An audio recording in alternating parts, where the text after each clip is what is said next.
2022년 어느 시점서부터 2023년 2월까지 중국 정부한테 유리한 자료를 획득, 수집, 기록, 전달했다라는 혐의라고 합니다. 첨단 해킹 이런 것도 되게 많지만 전통적인 미인계, 뇌물, 미남계 이런 것들도 가리지 않고 다 쓴다. 그건 벗어나기 어렵죠. 예.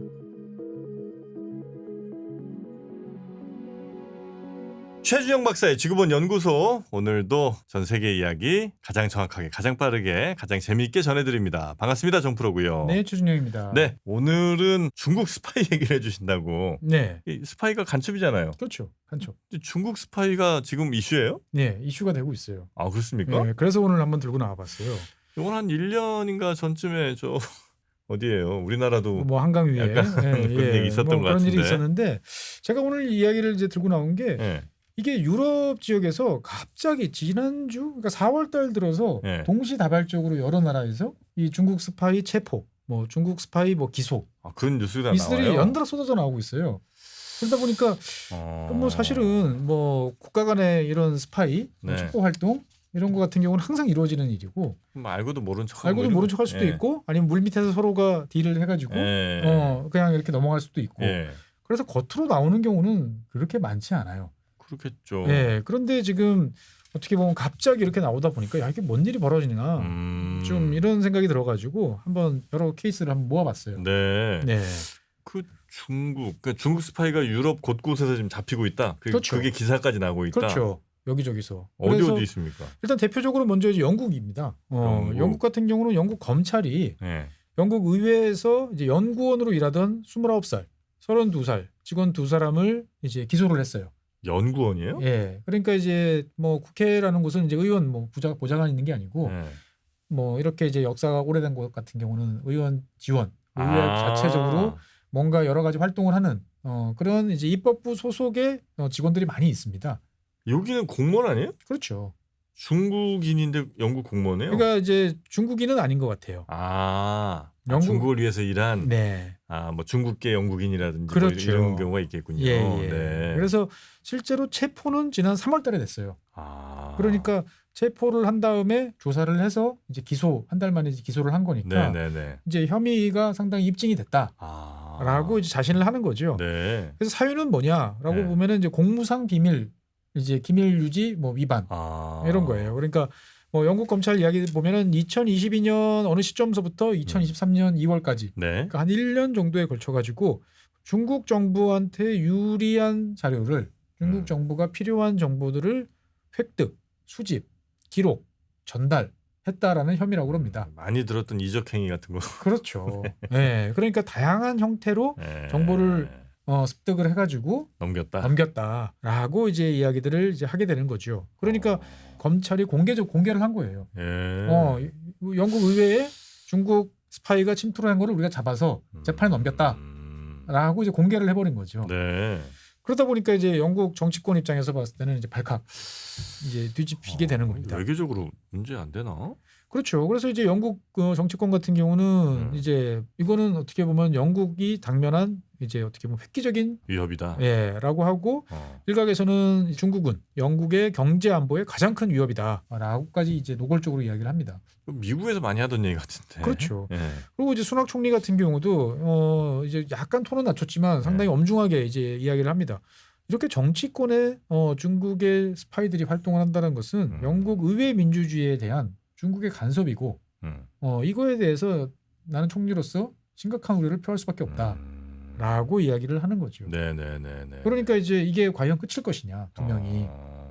그러면 이제 그 다음에 또 줄줄이 또 뭔가 액션이 나올 가능성이 있는 거죠. 네. 그래서 영국 같은 경우는 이제 영국 정치권에 이제 뭔가 스파이가 왔었다라는 이야기였고, 독일에서도 또 이야기가 나옵니다. 거의 동시에 나왔어요.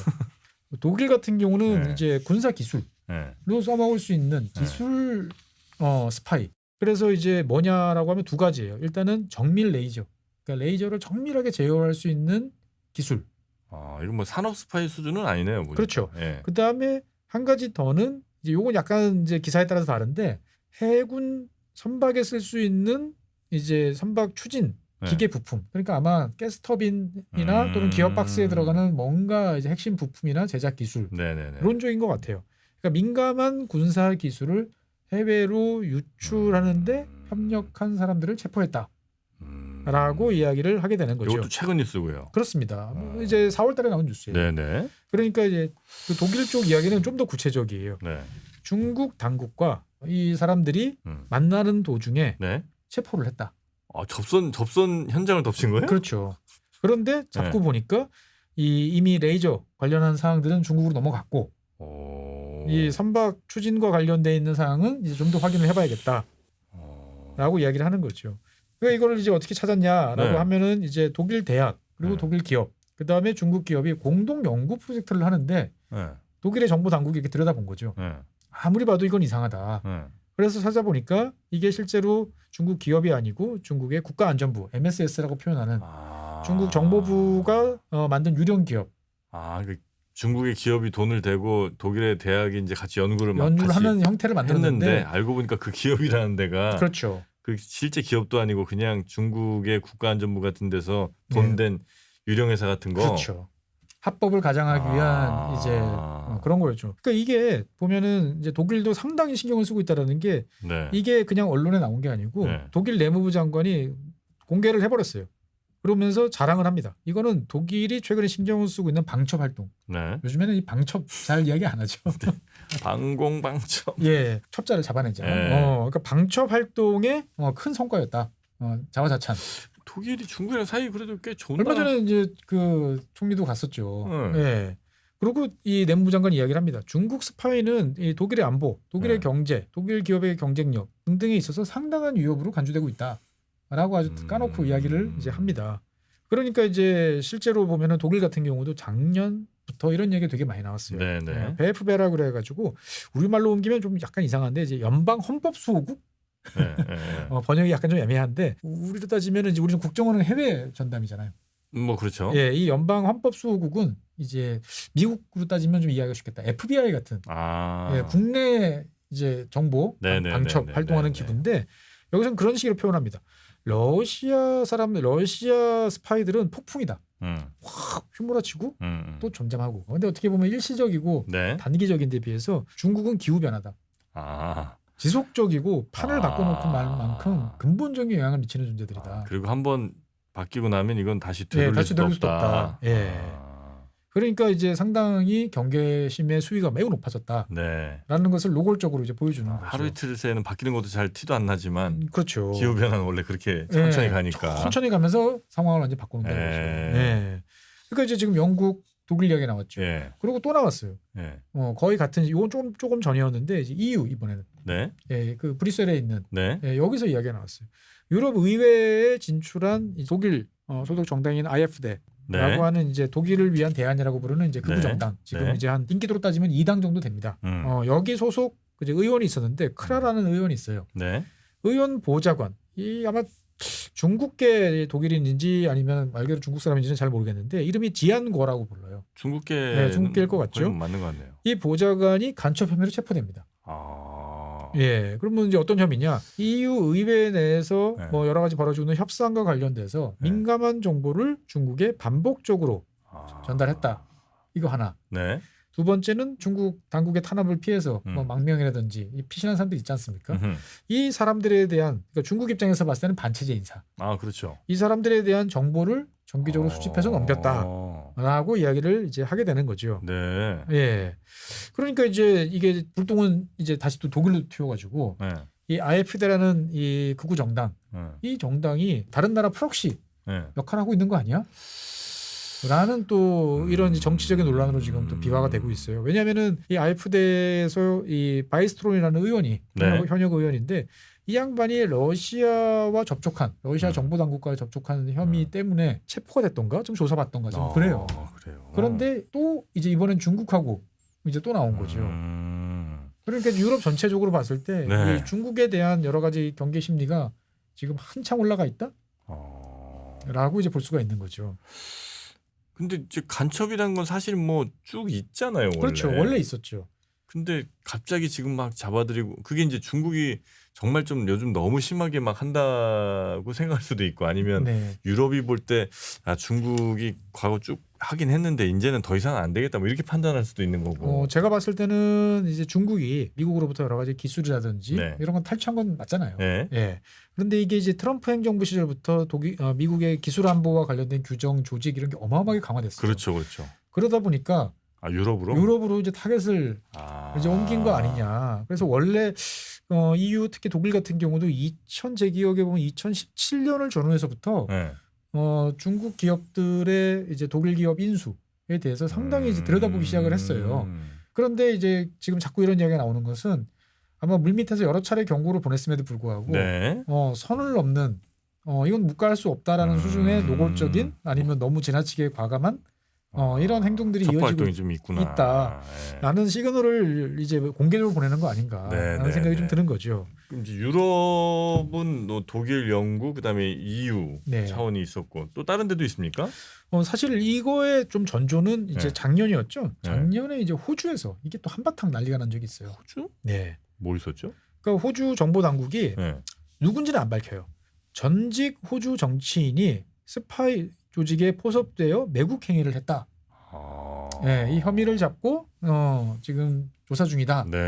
라고 이야기를 하는데 누가 봐도 해외 스파이 조직이라는 게 누구냐라고 물어보면 다 중국이라는 것은 다들 아는 거죠. 네, 우리가 그럴 일은 없으니까.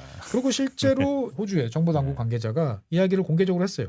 중국 정부는 역사상 가장 지속적이고 가장 정교한 방식으로 지적재산 및 전문 지식을 훔쳐가는데 관여하고 있다.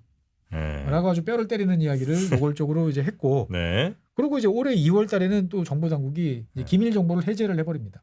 몇 가지를. 그러니까 기밀이니까 사실은 보도 확인해달라 못 해줍니다. 원래 이게 정신인데, 기밀 정보를 먼저 자체적으로 해제를 해버렸어요. 그러니까 뭐든지 다 취재를 할 수 있도록 몇 가지 사안을 털어놨는데, 이제 중국 정부나 중국 관계자들, 중국인들에 의한 대규모 첩보 행위에 대한 기밀 사항을 쫙 까버린 거예요.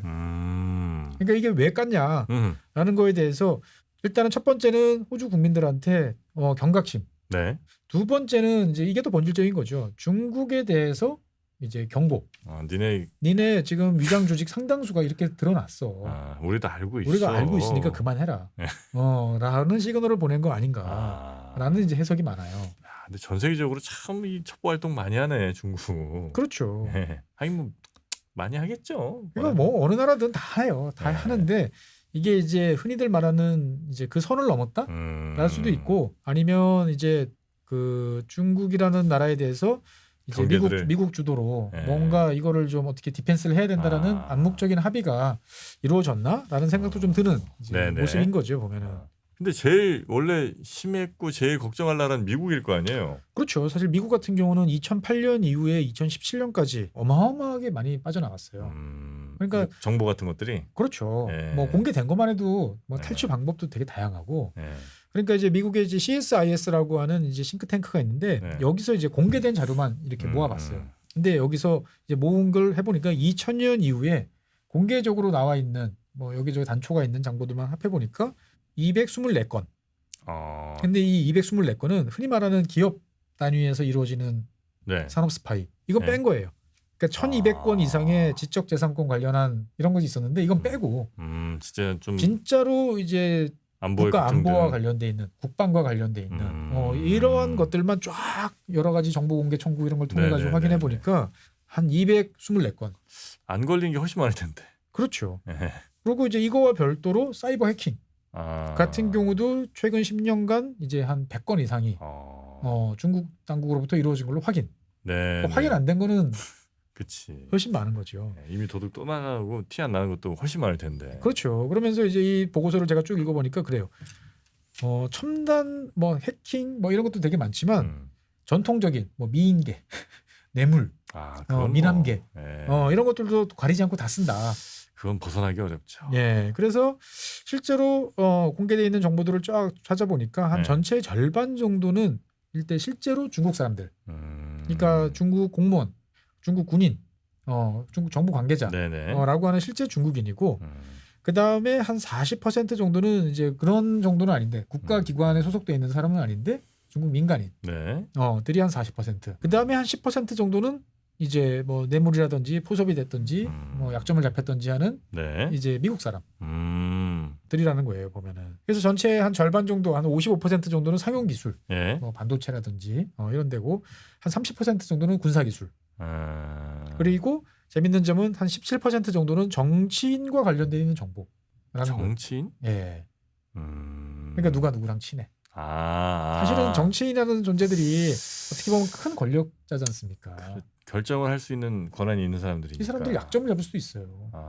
뭐 망신을 주거나 예. 쪽팔리게 할 수 있는 거를 가지고 협박을 하거나 그렇죠. 얼마든지 할 수 있잖아요. 우리도 영화에서 많이 봤잖아요.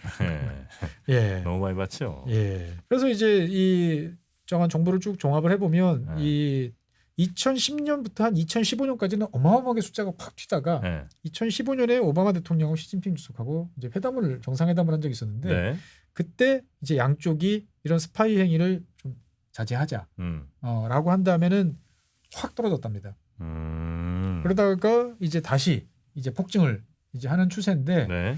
어떻든 미국 정부 입장에서 봤을 때는 트럼프 행정부 시절 2018년부터 2020년까지 걸쳐서 이제 기술 안보라는 개념이 등장을 해요.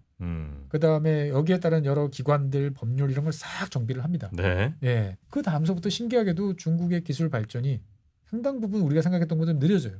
맞아요. 예. 그 전까지는 중국이 뭐 한다 그러면 순식간에 다 왔어요. 네, 맞아요. 그런데 2020년 이후부터는 그 속도가 생각보다 늦어요. 트럼프가 큰일 했어요. 그렇죠. 그렇게 볼 수 있어요. 그리고 무슨 화웨이 뭐 여기도 엄청 때려잡았잖아요. 그렇죠. 그러니까 어쨌든 그때의 그 화웨이 느낌으로 가면 지금 전 세계 스마트폰의 한 50%는 화웨이가 점령하고 5G 네트워크는 한 80%는 화웨이가 됐어야 될 것 같은데 일단은 이제 그 상황은 이제 힘으로 지금 이제 눌러놓은 상태인 거죠 보면은. 네. 미국, 유럽, 호주 뭐 등등해서 여러 나라들이 다 스파이 잡고 그 발표하고 뭐 이러고 있는데 중국이라고 반응을 안 할 수는 없을 거 아니에요. 뭐 얘기를 할 거 아니에요, 중국. 중국은 반대예요. 중국은 국민들한테 요즘에 대놓고 우리 옛날식이에요. 여러분들 외국인들 조심하세요. 자상한 사람들일수록 조심하세요. 신기한 경험해준다고 조심하세요. 외국 사람들은 다 스파이예요. 중국은 지금 그러고 있어요? 네, 지금 그러고 있어요. 그래서 얼마 전 같은 경우는 되게 이게 사실은 약간 되게 에피소드 좀 과잉이다라는 생각도 드는데 중국 전역에서 수백 개의 첩보 시설이 발견됐다. 중국 내? 예, 라는 발표를 했어요. 그래요? 이게 뭐냐면은 기상 관측소로 위장한 수백 개의 시설이 발견됐다라는 거예요. 기상관측소? 그러니까 기상관측소라는 것은 우리가 보통 보면은 이제 AWS라고 해서 자동으로 어디다가 이렇게 갖다 놓습니다. 갖다 놓으면은 요즘에는 뭐 전기를 연결할 필요도 없어요. 태양광 그만한 패널 하나 달아놓으면은 뭐 온습도, 기온, 강수량, 뭐 조금 비싼 놈들은 이제 그 미세먼지라든지 여러 가지를 이제 측정을 해가지고 이제 자동으로 때되면 이제 무선으로 이제 날리죠. 그렇죠. 그런데 이제 중국 정부가 이게 뭔가 외국 정부가 집어넣은 거 아니냐라고 해서 전국을 싹 다 뒤져보니까 희한하게 이제 중국군 기지, 방산업체 이런 지역에 중국 기관이 설치하지 않은 것들이 수백 개가 발견되더라는 거예요. 네. 네. 그리고 이제 중국 정부에 의해서 엄격하게 이제 이런 뭐 통신 네트워크 접속 이런 것들은 다 통제가 돼야 되는데 그렇지 않은 장비들이 많이 발견되더라. 라고 이야기를 합니다. 근데 이게 정말일까? 라고 이제 다들 생각을 하는 거죠. 그리고 이제 얼마 전에는 이제 중국 당국이 영국의 유명한 첩보기관 MI6 여기를 이제 대놓고 이제 비난을 하는 일이 벌어졌어요. MI6가 중국 내에 거주하고 있는 외국인들을 이용을 해가지고 중국의 비밀 및 정보 수집을 하고 있다. 그래서 몇 가지 사례들에 대해서 이제 발표를 합니다. 이 중에 제일 대표적인 게 컨설팅을 빙자를 해서 국가 기밀과 뭐 주요 기업의 정보들을 지속적으로 빼내가고 있다. 더 이상 좌시하지 않겠다. MI6는 손 떼라. 뭐 이런 식으로 이제 이야기를 하기도 했어요. 그러니까 이른바 뭐 외국계 컨설팅 회사처럼 차려놓고 그렇죠. 그 회사 뭐 컨설팅 해준다고 들어와서 이런저런 정보들 다 그렇죠. 보고 받고 이제 그걸 영국 정부 같은데 이제 보고한다 이런 거예요. 그렇습니다. 사실 컨설팅이라는 거는 컨설팅을 잘 받으려면 내가 알고 있는 거, 내가 가진 걸 다 일단 넣고 거기서부터 가야 되거든요. 그러니까 이제 그 이후로부터 이제 다국적 컨설팅 기업 여러 곳이 압수수색 당하고 사람 체포되고 한바탕 난리가 났었죠. 중국도 지금 강력하게 뭘 하고 있군요. 그렇죠. 아까 이제 약간 우리가 웃었지만 방첩에 대해서 요즘에 중국이 정말 과민할 정도로 지금 나가고 있다 이런 이야기 나옵니다. 네. 그럼 중국은 지금 그러니까 아까 영국 같은 데는 이제 MI6 있고 미국은 뭐 CIA 같은 데 있고 또 이스라엘도 뭐 모사드 있고. 모사드 있고. 예. 중국은 뭐 유명한 거 뭐 있어요? 그러니까 중국의 정보기관이 뭐냐? 그러면은 여러분들 기억나시는 게 있어요? 중국에는 그냥 공안들만 공안들만 있는 거죠. 그러니까 공안은 눈에 보이는. 우리로 그렇죠. 따지면 경찰이죠. 경찰. 경찰이고 국가안전부. 국가안전부. 보통 이제 영어로 옮기면 MSS인데 한자로 쓰면 그냥 국가안전부예요. 여기가 미국식으로 따지면 FBI 플러스 CIA예요. 국내외 정보 방첩 모든 활동을 다 해요. 힘이 세겠네요. 여기. 힘이 세요. 예. 그래서 여기는 사실 꽤 오래됐습니다. 1983년도에 창설이 됐어요. 83년? 예. 그러니까 한창 개혁 개방 하던 시절에 어떻게 보면 우리가 문을 여는 만큼 들어온 놈들 많을 테니까 맞는 말이죠. 이거는 이제 해야 되는 건데 처음에 성격으로는 비밀 경찰 정도. 그러니까 경찰 내에 어떻게 보면은 방첩 기능을 좀 추가한 정도. 그래서 주로 이제 하는 것은 이제 처음엔 중앙부처나 지자체, 공무원들을 대상으로 하는 정부기관에 침투하는 이것들을 잡아내는 이런 쪽으로 이제 활동을 하다가 점점 넓어져서 지금은 뭐 FBI 플러스 CIA니까 중국 전체에 관한 여러 가지 이제 활동들을 총괄하는 정보기관이다라고 볼 수 있는데 여기 뭐 시진핑한테 직보하겠네. 그런데 재밌는 점은 이 기관은 사실 그 동안에는 있는지 없는지 또 사실은 잘 표명을 안 했는데 2021년부터 그러니까 3년 전이죠. 2021년부터 갑자기 공개 활동을 시작을 합니다. 우리 MSS 있어요. 뭐 그러니까 이제 뭐냐면은 우리나라 같은 경우도 이제 국정원 뭐 홈페이지도 있고 그다음에 이제 여러 가지 뭐 채용 공고도 내고 하잖아요. 여기가 이제 그렇게 움직여요. 2021년부터 갑자기 채용 절차를 아주 합니다. 이런 분야 사람 필요하고 이런 분야 사람 필요하고요. 좋은 인력 와주세요라고 이야기를 하고 그 전에는 경찰 내에서 이제 조용히 이제 아름아름 사람을 이제 이렇게 뽑았는데 국민들한테 사실은 대내용이죠. 그리고 이제 작년에는 이제 위챗 여기에 공식 계정을 팠어요. 그래가지고 이제 이건 되게 이제 뭐 우리나라 일본이랑 되게 비슷한데 여러 가지 이제 만화형으로 돼 있는 캠페인, 카툰 뉴스 뭐 이런 거, 카툰 뉴스 뭐 이런 것들, 이런 것들 이제 막 하고 애니메이션도 뿌리고 카카오톡 공개 채팅방 뭐 이런 식으로 그렇죠, 맞아요. 여기다 신고도 하고, 상담도 하고, 제보 받고, 맞습니다, 똑같아요. 그래서 이제 사실 이제 꽤 만든지 오래된 기관인데 2020년 이전까지만 해도 여기는 정말 이제 서열이 높지 않았어요.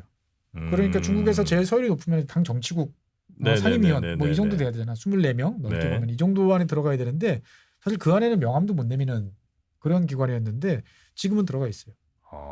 정치국 위원으로. 정치국 위원으로. 그러니까 위상이 훨씬 이제 올라와 있고 어떻게 보면은 이제 이거와 관련해서 시진핑이 힘을 실어주고 있다라고 이제 볼 수가 있는 거죠. 사실 시진핑 주석이 이제 그 취임한 지가 꽤 됐잖아요, 벌써. 그런데 시진핑 주석이 취임한 지 얼마 안 돼 가지고 국가안전보장위원회라는 걸 만들겠다. 라고 이야기를 했습니다. 그러니까 처음에는 이게 이제 뭐 NSC 이런 이제 뭐 백악관에도 있고 우리나라도 있고 이런 어떻게 보면은 이제 여러 기관들이 국가 안보와 관련돼 있는 것들을 논의할 수 있는 그러한 프레임을 만든다라고 생각을 했는데 그러려면 이게 행정부 소속에 있어야 되는데 이게 어디에 만들었냐면은 군내에 있어요? 아니요, 공산당 안에 있어요. 당 내. 당 중앙위원회 안에 국가안전보장위원회를 집어넣습니다. 그러면서 뭐라고 이야기했냐면 벌써 꽤 10년 전 이야기죠. 국가 안보를 챙기려면 지금은 흩어져 있는 여러 기관들을 총괄해서 중앙 집권적으로 끌고 나가야 되는 리더십이 필요하다라고 이야기를 합니다. 그러니까 어떻게 보면은 이제 시진핑 주석의 이제 생각인 거죠. 그래서 이후에 이제 뭐 송프로님도 잘 아시는 간첩방지법, 뭐 국가보안법, 뭐 테러방지법, 뭐 국가정보법, 뭐 사진 잘못 찍으면 잡혀가요. 막 우리 작년에 재작년에 막 그랬잖아요. 보면은 다 이제 주르륵 이제 나온 거죠. 힘이 점점 세지네. 그러니까 어떻게 보면은 서로 창과 방패가 그 전에 조용히 물 밑에 있다가 이제는 노골적으로 이제 수면 위로 이제 막 점점 올라오고 있는 거죠. 요건 또 저 그냥 뭐 그냥 소설이긴 합니다만 시진핑이 어쨌든 사면임 이렇게 쭉 가면서 뭐 불만을 가진 사람들도 있을 수 있는데 그런 것들도 이렇게 조금 이렇게 잡아낸다든지 뭐 이런 역할을 또 할 수도 있겠네요. 그렇습니다. 그러니까 이제 뭐 이를테면 첫 번째로 하는 건 뇌물이죠. 그래서 그걸로 인해 가지고 이제 당 기강 뭐 이제 이런 소조에서 잡아가지고 하는 게 첫 번째. 거기서 안 털리면 제일 만만한 거는 얘 스파이다. 라고 하면 제일 만만하잖아요. 그러니까 이런 영향 플러스 실제로 보면은 중국 입장에서 봤을 때도 이제 경계심 예전에는 이제 어떻게 보면 중국 내부로 침투해서 뭔가 하는 게 별로 없었는데 최근 들어서는 되게 강해진다라고 느끼고 있는지도 모르죠. 네네, 중국 정보 당국 입장에서 네. 봤을 때도. 그렇게 이제 중국도 하여튼 방첩 활동 나름의 네. 노력을 아주 강하게 하고 있고 미국과 서구권들 할 때는 굉장히 강하게 하고 있고 네. 결국 여기가 서로 이렇게 좀 갈등과 이게 서로 블럭 쌓아가는 그 과정에 이제 우리는 고민이 또 크지 않습니까? 그렇죠. 인접국이고 네. 여러 가지로 또 밀접하게 또 연관이 돼 있고.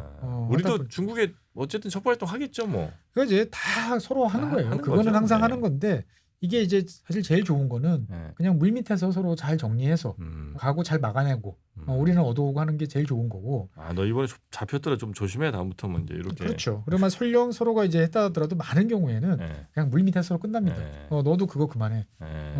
우리도 그만할 테니까.